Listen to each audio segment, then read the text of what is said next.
a day called Ekadashi here in the ashram, and it's supposed to be beneficial to fast on that day.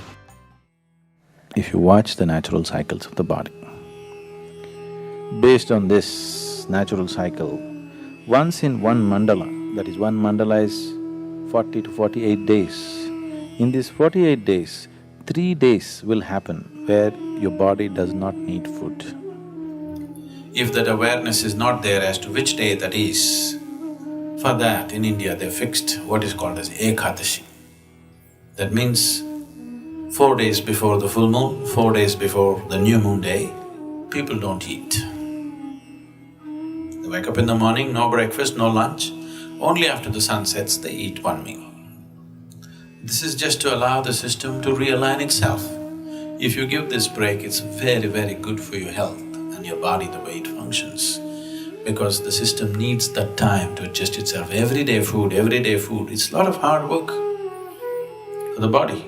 Give it a little break. So, what is its spiritual significance? Because it's a cleansing. If your system is not vibrant, you won't feel like doing anything spiritual. You're feeling lethargic. For a meditator, the biggest enemy is sleep. To sit here with eyes closed and fully alert takes something else. For most people, if they close their eyes, it's sleep. So to sit here and to be very alert with eyes closed takes a certain level of vibrance in the body. So to create this vibrance, we observe how to eat, what to do, how much to eat, all these things. It is not spiritual, but it is providing the right kind of body. So in that context, fasting here and there, giving the body a break to recover itself, recover its vibrance, not become lethargic with food, is important. The ideal break between one meal and the next meal is 8 hours always. If 8 hours is not possible for you, minimum 5 hours break is needed. You must feel a certain sense of hunger before you eat. Before you feel hungry, if you put food into the system will become lethargic. It will not know vibrance. So, human vibrance can be in various levels, many different dimensions. It can carry you to completely different dimensions of experience and living. So, keeping the body well is a fundamental requirement. Somehow on this day, I feel that the need for food is not as much as it is on other days. So, reducing the food intake definitely helps to clean the system, and it also gives rest to the digestive system. So we fast for 24 hours and break the fast in the night with a particular kind of meal which is more gentle on the system, made up of kanji, papaya, chutney and cooked vegetables. Every morning before we do our morning practices, we have neem and turmeric with tepid light honey water. Now Sadhguru says this has a lot of medicinal benefits and is very supportive for yogic sadhana.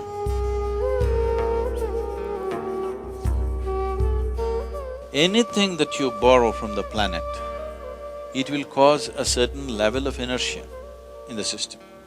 Now the important thing is that you're conscious of this and to keep the inertia levels at the minimum.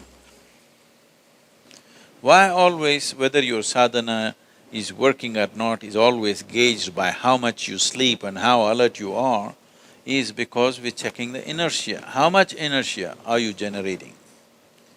If you're generating too much inertia, obviously you need to do something about it. So, the inertia levels will increase if the body does not allow a certain amount of energy to enter the cellular level. For it to enter the cellular level, neem and turmeric as a combination is a tremendous… it's like a dilator. You know what's a dilator? Now if your ophthalmologist wants to look into your eye, he looks into your eye, you don't show much, he puts a dilator. Your eye becomes like this, now he looks into your eye. So this is kind of a dilator for the energy. It dilates the body in such a way that it allows the energy to enter and fill up every crevice in the body. This is important.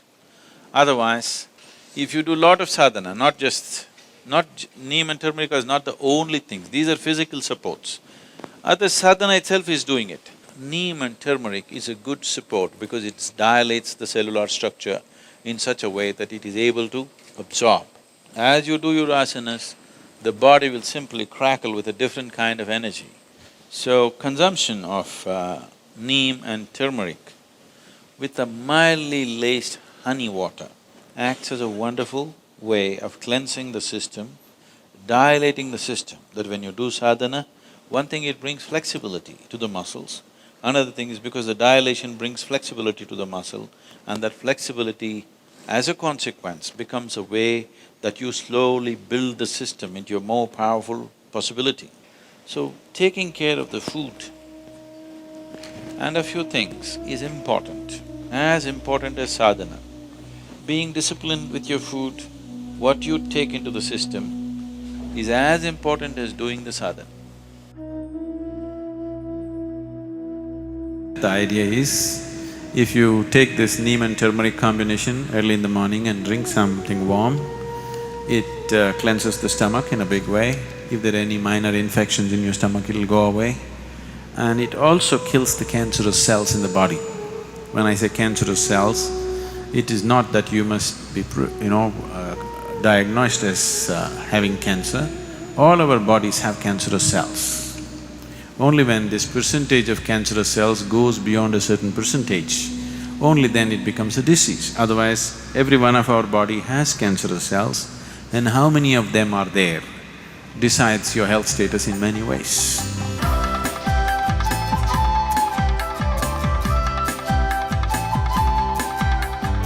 We just got done with our morning practice sessions and headed for the brunch.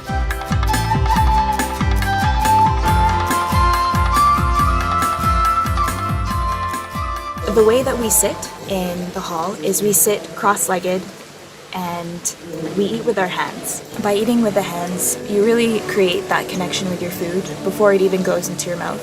Another aspect of how we eat in the hall is we eat in silence.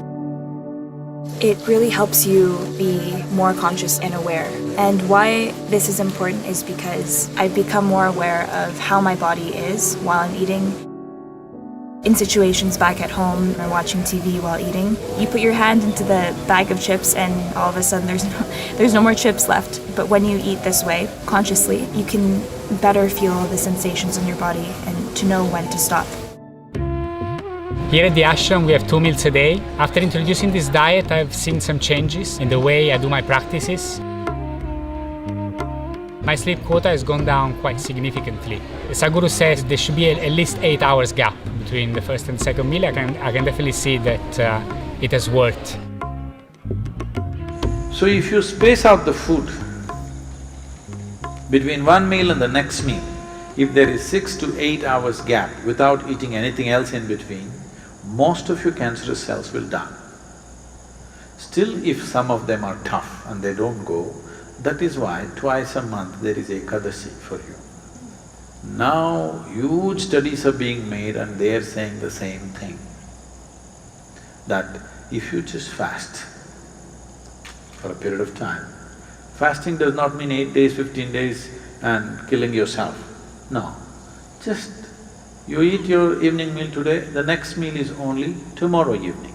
If you give this much space, most of the cancerous cells get neutralized.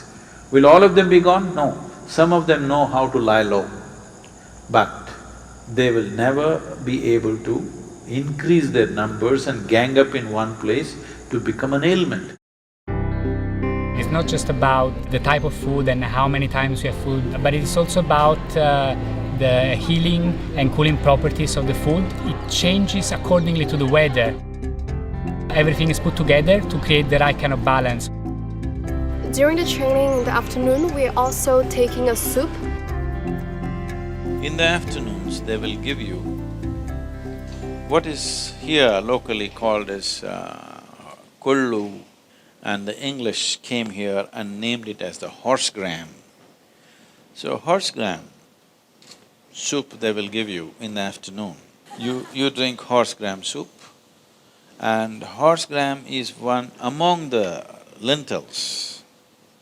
It is the most protein-rich lentil found on the planet. It's very high-powered, so that's why race horses are fed with this gram, which is called as horse gram today. Now, this will increase heat in the body. From my experience of taking this during this training, I would say that I never get sick like fever, cold. I can better tell what my body needs. Sometimes I feel like eating more raw food. Depending on how much energy I've exerted, I'm able to tell better because I'm eating in this conscious manner. I've definitely never enjoyed eating food this much. It's definitely a different way of eating.